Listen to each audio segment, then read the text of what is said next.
Hello, my friend. Welcome to your sleep story. My name is Stephen Dalton. I'm an Irish storyteller, and it's my great privilege to be the voice that you listen to as you go to sleep tonight.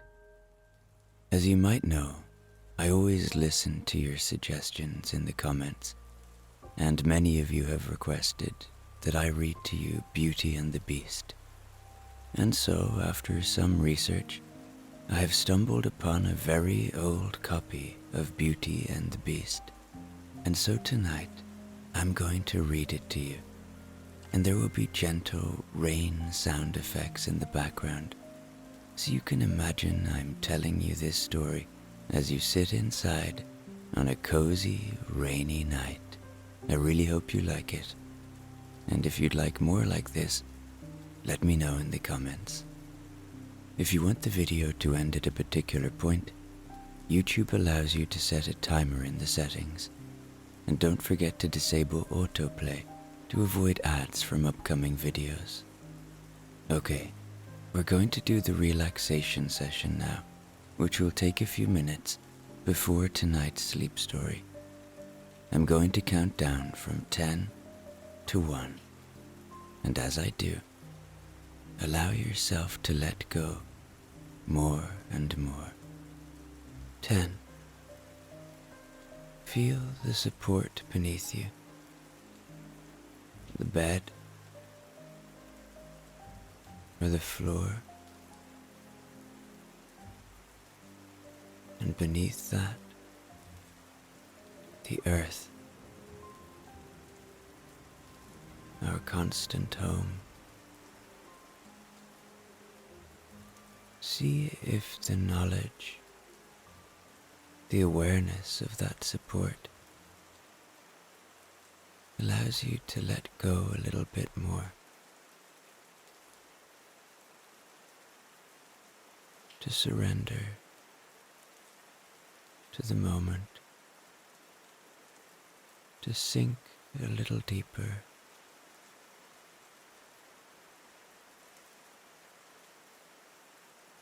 Nine. You are safe. Allow my voice tonight to be an anchor of safety. Know that my voice will never take you anywhere unsafe. Enjoy that fact.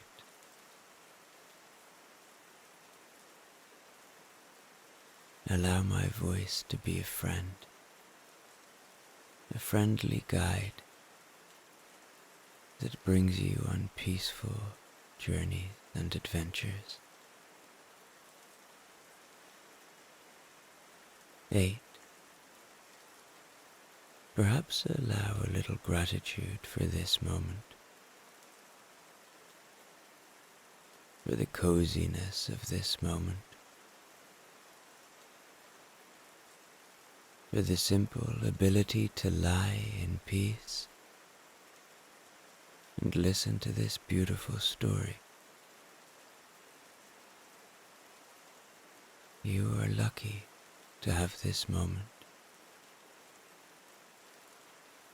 Enjoy it.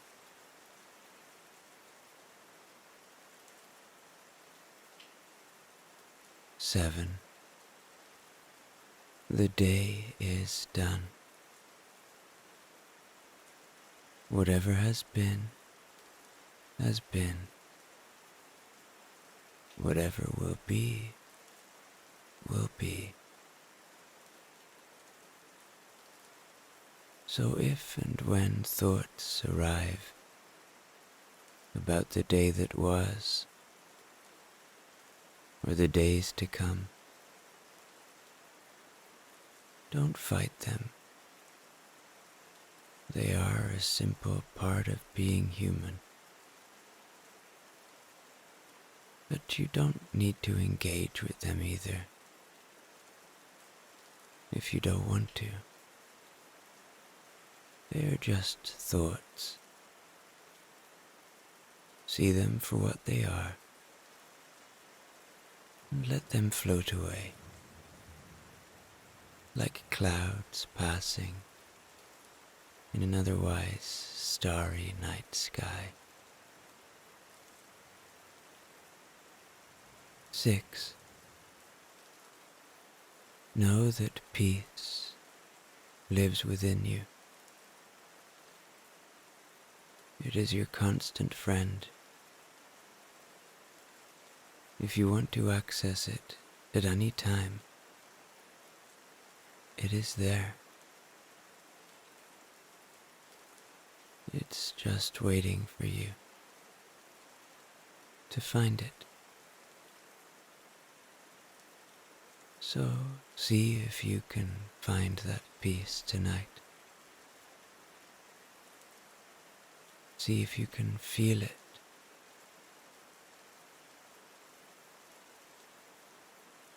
5. Tune into your body now. Are you holding anywhere? Maybe in your feet?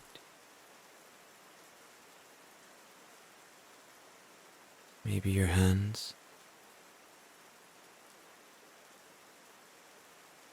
Maybe your face? Just release now. Let go.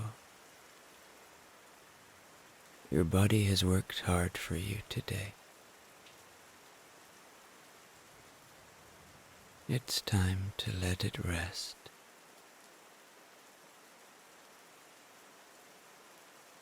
4. You have nowhere to be now. Nowhere to go. Allow that fact to help you settle in even more to this moment.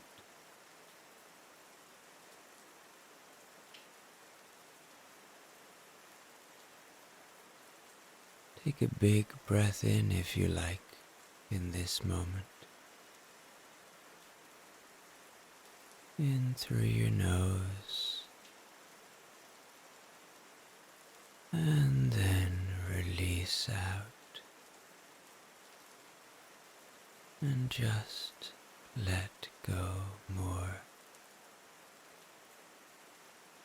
3. Begin to engage with your imagination now. Begin to see a distant, far off, enchanted land, far away from everything you know, a magical place, a beautiful place. 2. Feel into your body one more time now. See if you're still holding somewhere. And if you are, allow it to release.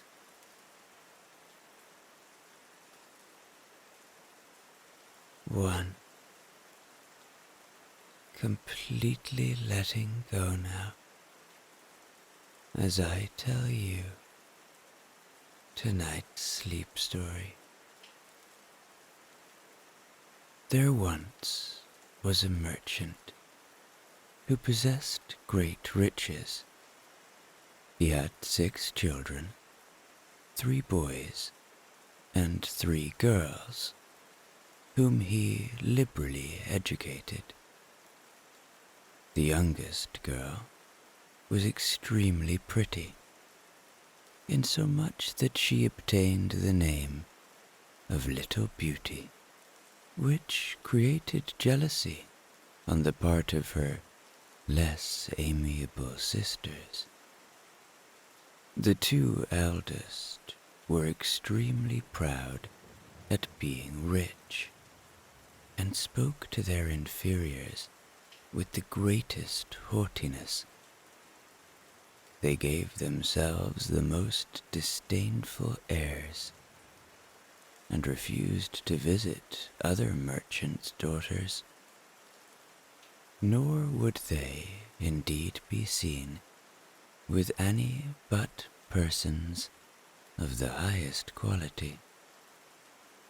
They went every day to balls, plays, and public walks, and constantly jeered their youngest sister for spending her time in reading or other useful and improving employments. In the course of time, by some unexpected event, their father lost his whole fortune. Being bereft of everything but a small cottage and a few acres of land. "My children," said the tender father, "in consequence of my misfortunes, we must now work and labor." The elder daughters were very ill-disposed at this sudden change from opulence to comparative poverty, and obtained no pity from their neighbors because of their pride. But everyone sympathized with little Beauty, whose engaging manners and affable disposition commanded respect. When they removed to their cottage, the merchant and his 3 sons employed themselves in tilling and sowing the fields, and working in the garden, that they might have corn and vegetables for their support. Beauty rose by 4 o'clock, lighted the fire, cleaned the house, and got breakfast ready for the whole family. She at first found all this very fatiguing, but she soon grew quite accustomed to it. When she had done her work, she generally amused herself with reading or playing on her harpsichord. The 2 eldest sisters, on the contrary, were at a loss what to do to pass away the time. They breakfasted in bed and did not rise till 10, when they commonly walked out and would frequently sit down under a shady tree to lament the loss of their carriage and fine clothes, when they would say to each other, "What a mean-spirited, poor, stupid creature is our youngest sister, to be so content with our miserable situation." But the father thought very differently. He admired the patience of this sweet young creature, for her sisters not only left the whole of the work of the house to her, but insulted her every moment. In this rural state, the merchant lived some time, when one day he was agreeably surprised by the news that one of his vessels, which he supposed was lost, had safely arrived. Elated with joy, the 2 elder daughters clung to their father when they learnt he was about to go and take possession of his property. and entreated him to bring them some trinkets and other useless baubles. Beauty felt an inward pleasure on her father's prospects of being reinstated in affluence, yet concealed her ecstasy. "You ask me not for anything, Beauty," said her father. "My child, what present shall I bring you?" She meekly replied, "I should like you, father, to bring me a rose, for we have none in our garden." The merchant then departed, but on arriving at the port, some dishonest persons went to law with him about the merchandise. So, after a great deal of trouble, he was returning to his cottage as poor as he had left it. When he was within 30 miles of his house, thinking of the happiness he should enjoy in again embracing his children, he had the misfortune to lose himself in a thick forest through which his road lay.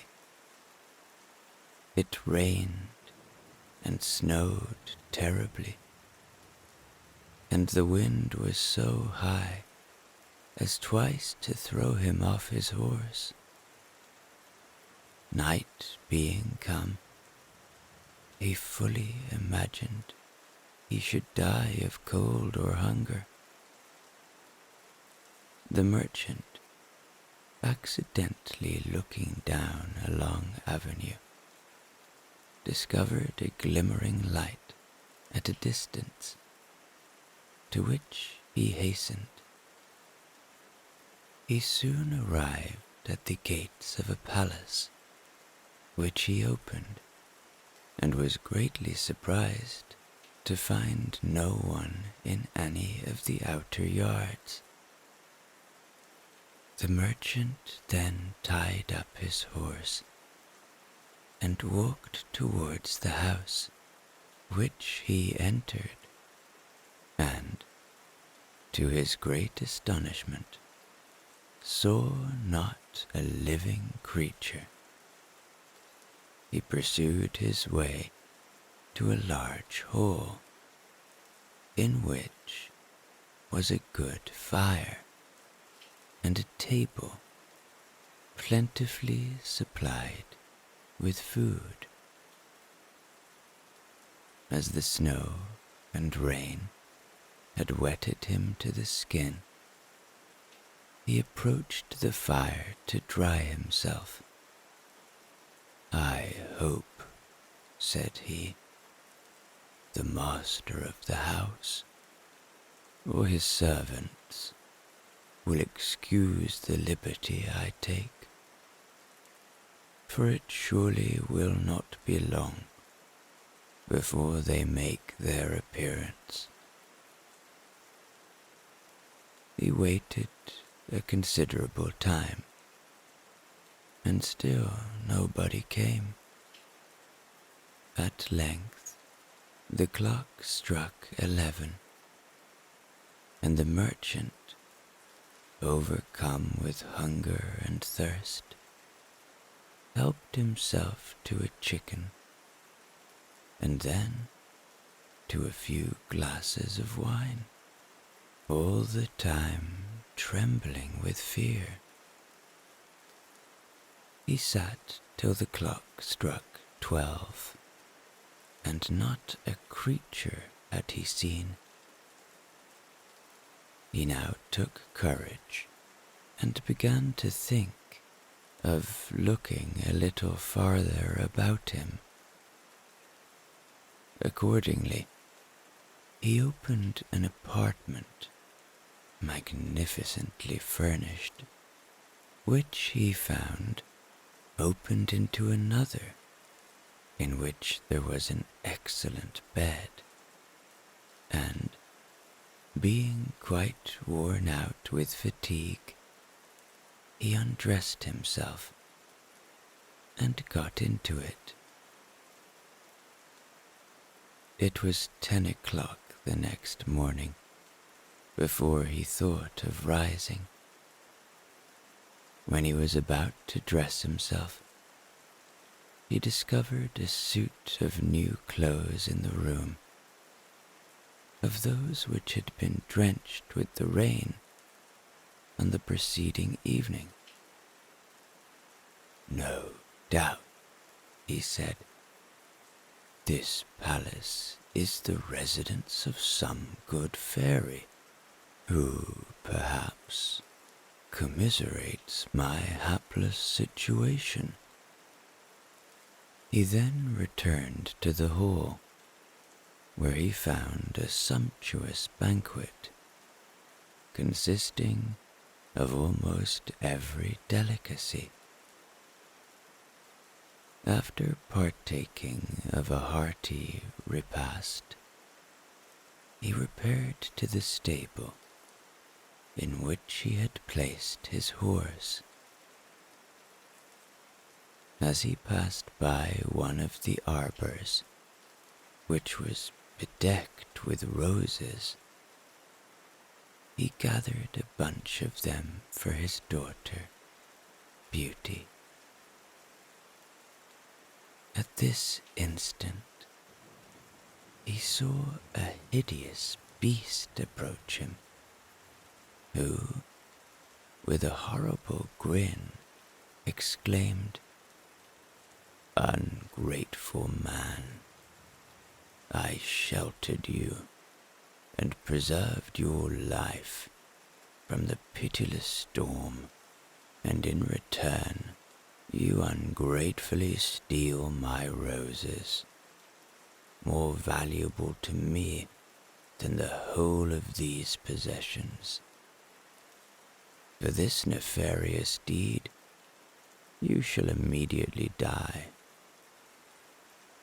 The merchant fell on his knees to the beast, and, clasping his hands, said, "My lord, I humbly entreat your pardon. I did not think it could offend you to gather a rose for one of my daughters who desired to have one. I am not a lord, but a beast," replied the monster. "I do not like compliments, but that people should say what they think. So do not imagine you can move me by your flattery.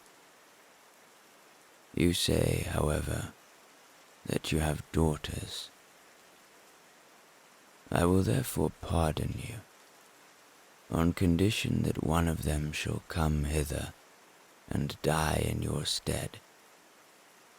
Do not attempt to argue with me, but go, and if your daughters should refuse, swear to me that you will return in 3 months." The merchant acceded, but, added the beast, "It is my will that you go not empty away. In the chamber where you slept, you will find an old empty chest. Fill it with whatever valuables you choose, and I will get it conveyed to your cottage." The beast retired and left the merchant to ruminate. "If I must die, I may as well leave my children some provision." Accordingly, he loaded the chest with gold. Mounting his horse, he left the palace of enchantment with no less grief than he entered it with joy. The horse of itself took a path across the forest, and in a few hours they reached the merchant's house. His children gathered round him as he dismounted from his horse, but the merchant, instead of embracing them with joy, could not, as he looked at them, refrain from weeping. He held in his hand the bunch of roses, which he gave to Beauty, saying, "Take these roses, Beauty, but little do you think how dear they have cost your unhappy father," and then gave an account of all that had happened in the palace of the beast. "Well, father," said Beauty, "as the beast will accept either you or one of your daughters, I will give myself up to his fury, as it is on my account that you have been involved in this trouble." The merchant, in vain, endeavored to reason with Beauty, for she was determined to go, at which the elder sisters, who were jealous of her amiable qualities, secretly rejoiced. The affliction of the merchant was so great that he forgot the promised treasure, but on retiring to rest, discovered the chest of gold by his bedside. He, however, withheld the secret from his eldest daughters, imparting it only to Beauty. When the 3 months were expired, the merchant and Beauty set out for the palace of the beast, upon which occasion the 2 sisters rubbed their eyes with an onion to appear as if they shed a great many tears. But both the merchant and his sons shed them in reality. They reached the palace in a few hours, and, entering an apartment, found a sumptuous feast prepared, of which they readily partook. Beauty was timorous, but a rectitude of conduct gave her courage. Just as they had finished supper, the beast entered. The monster asked if she came willingly. She tremblingly faltered out, "Yes, yes." "You are a good girl," he replied, "and I think myself much obliged to you," he said to her father. "You may go from the palace tomorrow morning, and take care never to return to it again." He then withdrew. The father and daughter now wished each other a sorrowful good night, and went to bed, thinking it would be impossible for them to close their eyes. But no sooner had they lain down than they fell into a profound sleep, from which they did not awake till morning. Beauty dreamt that a lady approached her, who said, "I am much pleased, Beauty, with the generous affection you have shown in being willing to give your life to save that of your father, and it shall not go unrewarded." Beauty, as soon as she awoke, related this dream to her father, but though it afforded him some comfort, he could not leave his darling child without shedding the bitterest tears. Beauty surveyed many parts of the palace, and at length came to a door over which was written, "Beauty's apartment," where was an extensive library furnished to illuminate the mind and cultivate the understanding, in addition to which were several exquisite pieces of music, whose chords vibrated through the vaulted rooms with more than usual melody. This gave Beauty a favorable opinion of the beast, whom she before conceived hostile.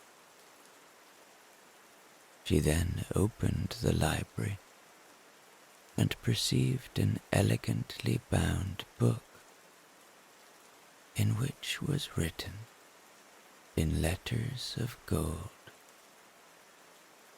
"Beauteous lady, dry your tears. Here's no cause for sighs or fears. Command as freely as you may. Compliance still shall mark your way." "Alas," said she, sighing, "there is nothing I so much desire as to see my poor father, and to know what he is this moment doing." When, casting her eyes on a looking-glass that stood near her, she saw her home and her father riding up to the cottage in the deepest affliction. Her sisters had come out to meet him, who, notwithstanding all their endeavors to look sorry, could not help betraying their joy. At noon, Beauty found every delicacy prepared for her, and at supper, when she was going to place herself at the table, she heard the beast advancing, who said, "Will you allow me, Beauty, the pleasure of seeing you sup?" "That is as you please," she replied, somewhat intimidated. Beauty, in the course of conversation, overcame her fears, but when the beast asked her if she would be wedded to him, she paused for a few moments, and then gave him an answer which implied non-consent. The beast, pitifully sighing, retired to give vent to tears. Beauty felt for him the greatest compassion and regretted his frightful appearance. One day, she said to him, "You exceedingly distress me, but though I cannot love you, yet you shall ever be entitled to my esteem for the attention and kindness which I here witness." He then made her promise she would not totally quit him. In answer, she said, "I will not, but I am desirous of seeing my father, and if you refuse me this request, I fear I shall die of grief and despair." "Promise me," said the beast, "to return in a week, and tomorrow morning you shall find yourself with him. When you wish to return, you have only to put your ring on a table when you go to bed." This, said he, bade her farewell. When she awoke in the morning, she found herself with her father. A chest with a profusion of fine clothes, pearls, and diamonds were also the gifts of the beast. Beauty awoke, put her ring on the table, and soon fell into a slumber again. In the morning, she found herself in the palace of the beast, and accordingly, as she dreamt, discovered him almost lifeless and extended on a grass plat. She recovered him with a little water.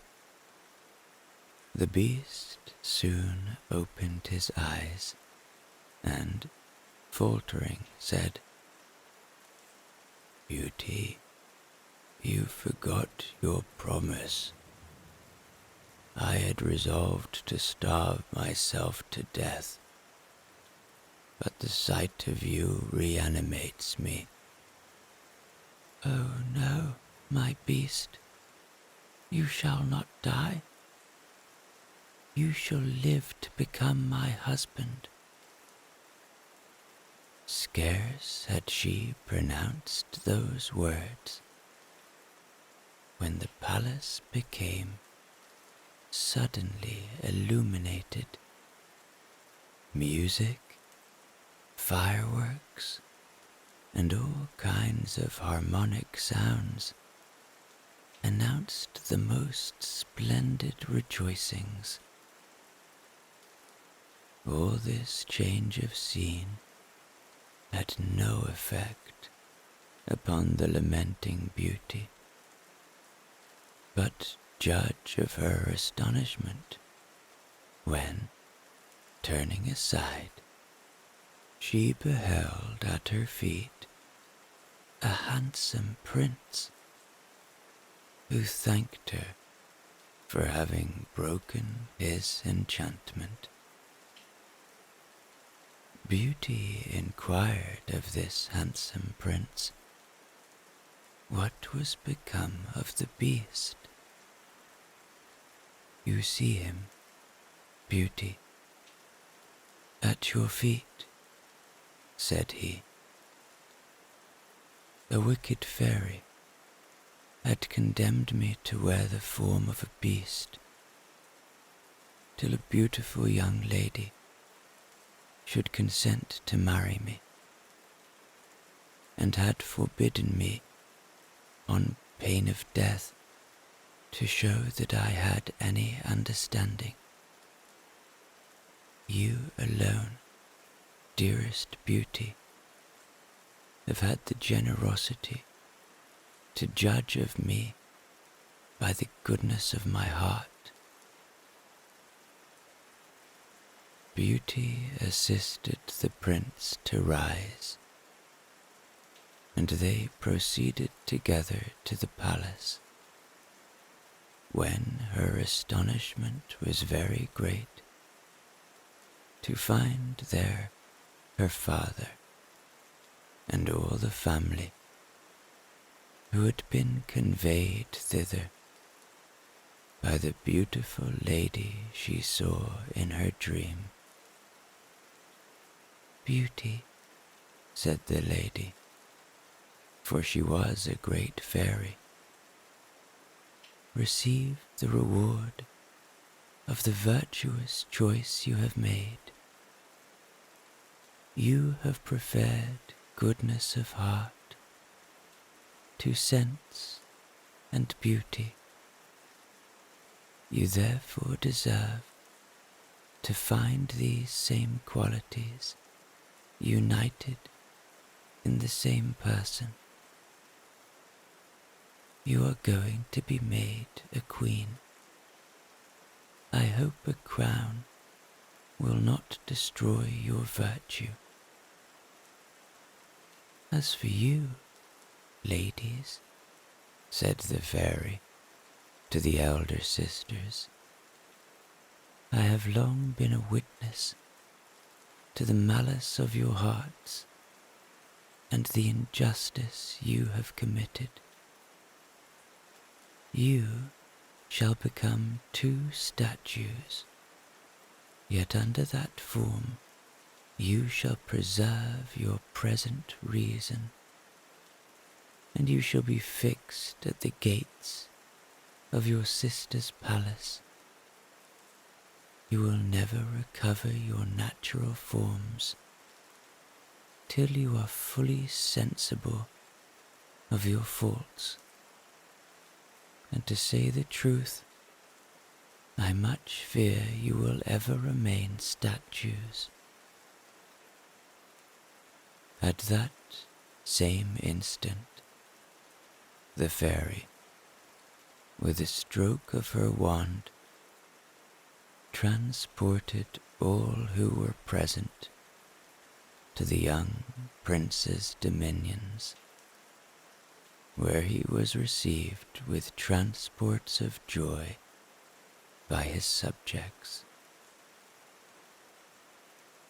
He married Beauty and passed with her a long and happy life, because their actions were founded upon virtue.